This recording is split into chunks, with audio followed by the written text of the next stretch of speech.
ఈరోజు MLC election జరుగుతున్నాయి. అలాంటి ఎమ్మెల్సీ ఎలక్షన్ జరిగేటప్పుడు కోడ్ ఆఫ్ కాండక్ట్ ఉంది, మీరు రావడానికి వీలు లేదు అని స్పష్టంగా చెప్పిన తర్వాత దాన్ని వైలేట్ చేసి ఆడడం, వైలేట్ చేసి వెళ్ళి మార్కెట్ కమిటీలు ఇవన్నీ చేయడం, చేసిన తర్వాత మళ్ళీ పోయి మాకు సెక్యూరిటీ ఇవ్వలేదని కంప్లైంట్ చేయడం. అంటే మీరు చేసే ఇల్లీగల్ యాక్టివిటీస్ కూడా సెక్యూరిటీ ఇవ్వాలంటే కరెక్ట్ కాదు.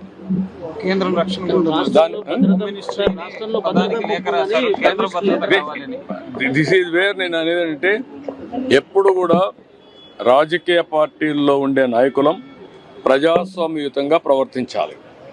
ప్రజాస్వామ్యంగా ప్రవర్తించకుండా హై హ్యాండెడ్గా రౌడీజాలు చేస్తామంటే అది కరెక్ట్ కాదు. ఒకసారి నేను అడుగుతున్న, రాష్ట్రంలో ఉండే ప్రజలందరూ అర్థం చేసుకోవాల్సిన అవసరం ఉంది.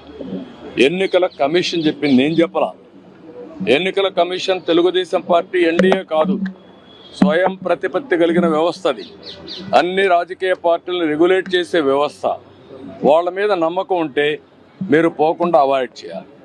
మీరు వెళ్ళినప్పుడు అది ఇల్లీగల్ అవుతుంది. మీరు ఇల్లీగల్ యాక్టివిటీకి పోలీస్ ప్రొటెక్షన్ ఇవ్వడం ఎక్కడన్నా మనం చూసామా? మీరు అడగడం ఏంటి? నువ్వు పోయిందే హై హ్యాండెడ్గా ఇల్లీగల్ యాక్టివిటీ చేసినప్పుడు నాకు పోలీసులు కూడా రావాలన్నా వెనకాలంటే రేపు రాబోయే రోజు నువ్వు నేరాలు చేస్తానంటే పోలీసులు చూస్తూ నీ దగ్గర రావాలన్నా? ఇది కరెక్ట్ అప్రోచ్ కాదు. ఇది నాకు సంబంధించిన విషయం కాదు, ఎన్నికల కమిషన్ విషయం. కానీ వచ్చింది కాబట్టి చెప్పాల్సి వస్తూ ఉంది. ఇది ప్రజాస్వామ్యాన్ని చాలా చూశాను. ఇలాంటి రాజకీయ నాయకుల్ని, ఇలాంటి రాజకీయ పార్టీలను ఎప్పుడు చూడలేదు. ఎన్నికల కోడ్ ఉంది కాబట్టి మాకేం సంబంధం, ఈసీ నిర్ణయం తీసుకోవాలి, బందోబస్తు ఏదైనా సరే. ఎన్నికల కోడ్ బందోబస్తుకి బయట ఆయనకున్న భద్రత ఎన్నికల కోడ్తో సంబంధంలే.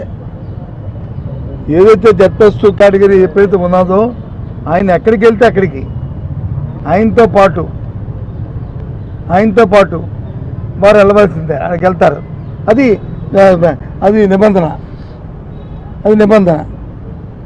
ఎన్నికల కోడ్ ఏంటి, అదనంగా ఇచ్చేది ఏమైనా ఉంటే ఒక ఎన్నికల కోడ్ మేము ముందు ఇన్ఫామ్ కూడా చేసాం, ఇగో ఇక్కడికి వెళ్తున్నామని. ఒకవేళ అటువంటి పరిస్థితి ఉన్నప్పుడు ముందుగా మాకు ఇన్ఫామ్ చేయాలి కదా.